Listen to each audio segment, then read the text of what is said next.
สบายดีตอนเช้าพ่อแม่พี่น้องหมู่เพื่อนมิตรสหายมิตรคู่ทุกคนนี่พวกเขาก็ได้มาหาเห็ดตามโคกตามป่าตามสวนแถวนี้แหละทั้งนั้น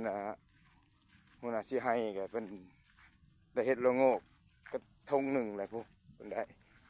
ข่อยก็ได้อยู่บ่หลายดิ5 ดอกจะเห็นเห็ดบดทั้งหน้าข่อยสิเอาข่อยเห็นเลย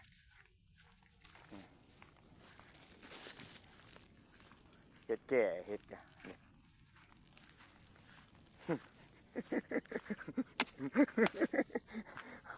โอ้ยท่านผู้ชมไปฝากกดไลค์กดแชร์กดติดตามเด้อโคกที่พะวอแต่นี่มีแต่เห็ดเขาอะซาเขาเด้อซาดีไปซาตัวเองมันเห็ด3 ดอกซาเขาก็ได้เต็มกระตาเต็มกระบุงเนาะโอ้ยตายแล้วพอเดี๋ยวหัวยังมาเศร้าเด้อนี่ก็เบิ่งติดตามได้เปล่ากระมุง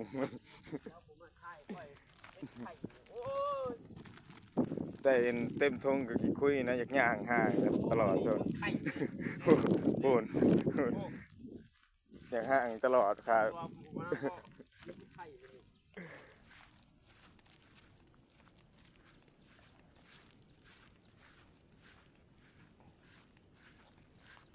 นี่แหละธรรมชาติทิวทัศน์ของ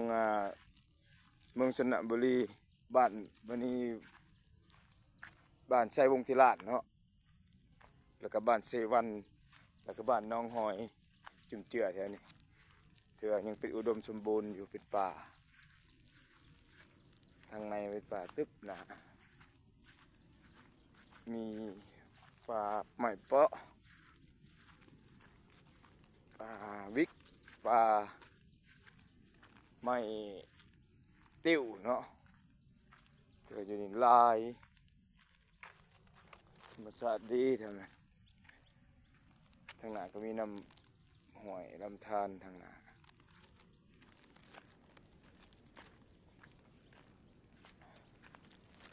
มันประหารมันตีนี่ดอกกระเจียวตีอันนี้ฮะ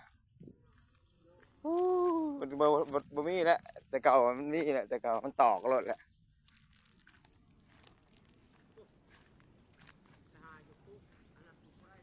ภาคเบื้องพุ่นละได้ไอ้ภาคนี่ละเฮาย้อมภาคนี่เพราะเขาเคยหาแต่ดอกกระเจียวแหละไม่ใช่ไม่ใช่นะโอ้ยคนเฮงไปคุดคุมคนเฮงไปคุดคุมกันนั่นพอเนี่ยนะครับคุณขี่ก็ได้คำแล้วเนาะนี่ไม่ได้อ่างนี่ช่องดอกนี่โอ้ยนี่ช่องดอกนี่โน่นนี่แหละมีแต่เห็ดละโงกแดงโน่นพูดเห็ดละโงกขาวประมาทลายกับไรเนาะนี่เห็นป้อแบบใดเห็ดเน่าก็เอาเอาปวดหัวเด้อท่านผู้ชมเลยตามเลยฝากกดไลค์กดแชร์กดติดตามพอได้เห็นได้ชวนหัวยังมือเศร้าเบิ่งบ่าวคำหงแล้วก็มีความสุขแหละ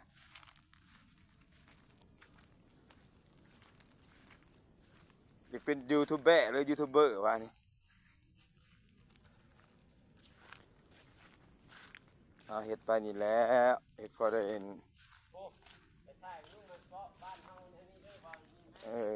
บ้านเฮานี่บ่ได้อึดไม่เปาะเป็นหน่อเป็นแหน่ก็บ่อึดมีรถไถได้แก่มาเอาไว้กินในเรื่อง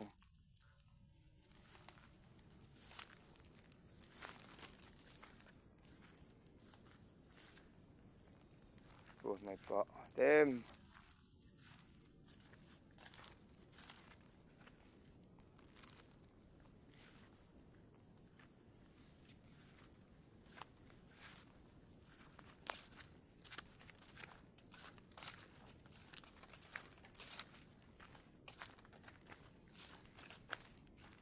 ธรรมชาติได้ต้นไม้ป่าได้ดีดอกไม้ป่าหลายคนเลยดอกเมื่อพอได้ปลูก อ้ขาดหมดเลยเนาะ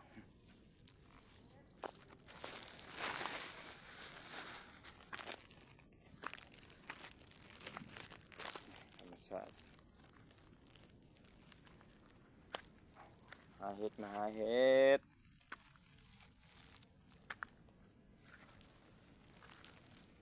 ป่าไม่เปาะ